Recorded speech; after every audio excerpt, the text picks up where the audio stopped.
चल दोनों तरफ रहा है, और जो चल रहा है उससे ज़्यादा इंपॉर्टेंट है क्या चल रहा था। अगर आप पाकिस्तान आर्मी के चीफ असीम मुनीर की अगर बात करें तो जो उनकी हालत पिछले कुछ दिनों से पाकिस्तान में थी, एक मैं वहाँ कोट कर दूँ, एक सोशल मीडिया पे एक बहुत बड़ा वो चला था जो बहुत फेमस हुआ था कि बाकी देशों के पास आर्मी होती है और पाकिस्तान में आर्मी के पास देश है। तो अगर उस दृष्टिकोण से बात करें तो पहली बार ऐसा हो रहा था कि पाकिस्तान आर्मी के हाथ से देश निकल रहा था, तो वो पाक आर्मी चीफ को सूट नहीं कर रहा था।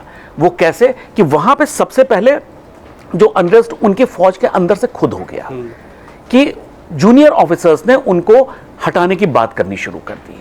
पाकिस्तान आर्मी की यह हालत थी कि उनका जो कनेक्ट था लोगों के साथ वो खत्म हो गया था। पाकिस्तान आर्मी के जो जवान जाते थे, ऑफिसर्स जाते थे, उन पे पब्लिक अटैक करती थी, उनकी चौकियों पे आक्रमण हो जाते थे।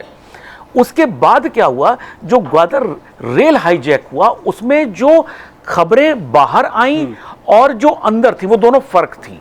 उसमें पाकिस्तान आर्मी का बहुत नुकसान हुआ। पोजीशनिंग उन्होंने ये करी कि जो मीडिया में उन्होंने दिया कि उन्होंने बहुत अच्छे से कंट्रोल किया, लेकिन असलियत ये है जो पाकिस्तान के अंदर सबको पता था और उनकी फौज को पता था कि उसको पाकिस्तान फौज मैनेज नहीं कर पाई। तो जिस तरह से वहां पे पाकिस्तान फौज के चीफ के खिलाफ माहौल बन गया था, तो उसको कुछ ना कुछ ऐसा करना था कि वो अटेंशन का जो मुद्दा पाक आर्मी चीफ था उसको वो हटा के दूसरी जगह लाना था। पाकिस्तान में एंटी इंडिया सेंटिमेंट और कश्मीर दो ऐसे मामले हैं जिस पे सारा देश एक हो जाता है। अब वो देश क्यों एक होता है, वो उनकी शायद जो धर्म का जो उनकी व्याख्या जो करके बताई गई है वो इसी तरह से बताई गई है उनको, तो वो हो जाते हैं। तो इस तरह से उन्होंने कश्मीर में जो टेररिस्ट अटैक को प्लान किया गया, एग्जीक्यूट किया गया, उसमें लोकल सपोर्ट वहां बहुत बड़ा था, इसमें कहीं कोई डाउट नहीं है। जिस तरह से उसको एग्जीक्यूट किया गया, पाक आर्मी चीफ ने अपने से ध्यान एक तरह से हटाया है।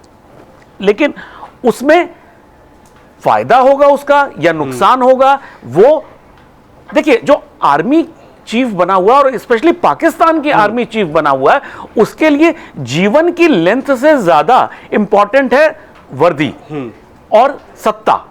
देखिए पाकिस्तान का चाहे वो प्रधानमंत्री रहा हो या आर्मी चीफ रहा हो, उसका अंत हमेशा जेल रहा है, फांसी रही है या देश निकाला रहा है। तो जिस समय आसिम मुनीर भी बने होंगे उनको यह पता होगा कि इन तीनों में से एक ही चीज उनको मिलेगी, उनको सम्मानजनक रिटायरमेंट नहीं मिलेगा फिलहाल।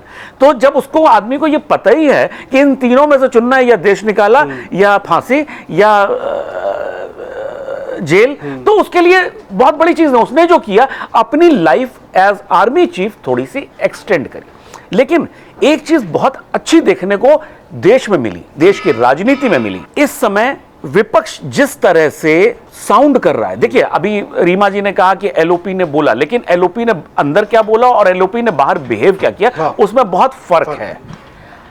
उन्होंने कहीं भी जो सोशल मीडिया हो या कुछ यूट्यूबर्स जो पब्लिसिटी के लिए अपनी जो है जो बातें कर रहे हैं, अगर आप इस समय, मेरी ओपिनियन है, इसमें सभी लोग यहां शायद डिफर करेंगे कि इस समय पाकिस्तान के साथ हमें क्या करना है, उस पर डिस्कशन ज्यादा होना चाहिए। इंटरनल हम वहां क्यों पहुंचा, कैसे पहुंचा, उसको हम कुछ दिनों के लिए मुलतवी कर सकते हैं, वो आगे हो सकती है। लेकिन एक चीज बहुत मजेदार इसमें देखने को मिली कि इस समय भारतीय मुसलमानों को भी देश के नेताओं ने दो हिस्सों में बांटा।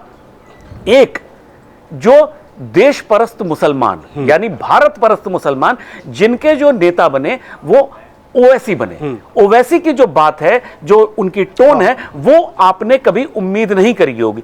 तो उन्होंने देश के मुसलमानों को देश के साथ खड़ा किया।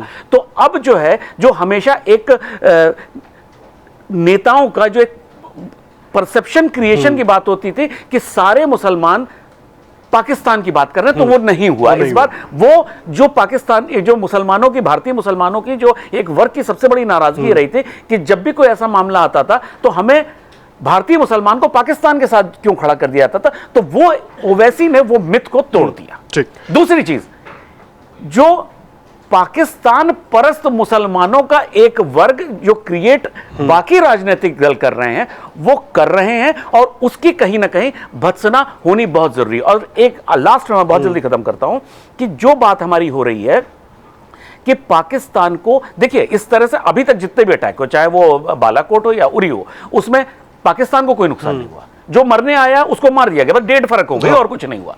इस बार कुछ ऐसा होना है जो पाकिस्तान को सच में उसको सोचने पे मजबूर कर दे कि क्या होगा उसका बाद, उसका विश्व पटल पे वो कितने दिन, उसका वो मानचित्र में कब तक रहेगा, अब वो निर्णय लेने का टाइम आ गया है। ठीक है।